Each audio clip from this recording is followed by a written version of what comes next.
नमस्कार, मी अरुण सावंत, शिवसेना प्रवक्ता.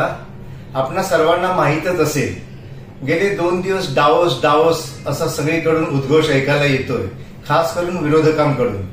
आता स्वित्झर्लंड मधील डावोस येथे जागतिक आर्थिक परिषदेला कालपासून सुरुवात झाली. आपल्या इथलं सुद्धा महाराष्ट्रातलं शिष्टमंडळ आदरणीय मुख्यमंत्री एकनाथजी शिंदे यांच्याबरोबर निघालेलं आहे. त्यांच्याबरोबर काही ठराविक मंत्री आहेत आणि अधिकारी वर्ग आहे.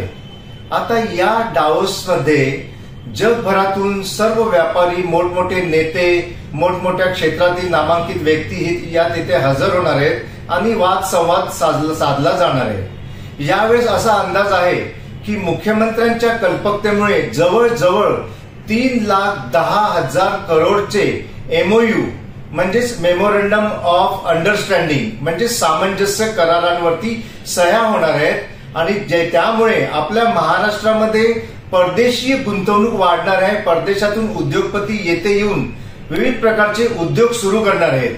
ही आपल्या महाराष्ट्रासाठी भूषणावह गोष्ट आहे. महाराष्ट्राचा विकास होणार आहे. यामुळे विरोधकांच्या पोटात जोरदार दुखू लागलेले आहे आणि त्यामुळे त्यांनी नाना प्रकारचे खोटे आरोप करायला सुरुवात केलेली.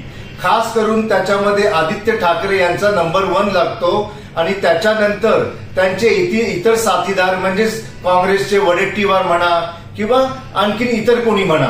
तर या लोकांना सध्या हे भासवायचे की मुख्यमंत्री आणि त्यांच्याबरोबरचे अधिकारी हे तिथे फिरायला चाललेले आहेत, पिकनिक साजरी करायला चाललेली आहेत असं सांगून ते जनतेच्या मनामध्ये संशय कल्लोळ निर्माण करत आहेत. परंतु जनतेने यांच्या या खोट्या आरोपांना जरा सुद्धा भीक घालू नये, कारण जर हे का सामंजस्य करार झाले तर आपल्या महाराष्ट्राचं भलं होईल. महाराष्ट्र प्रगतीपथावर इतर राज्यांपेक्षा पुढे जाईल.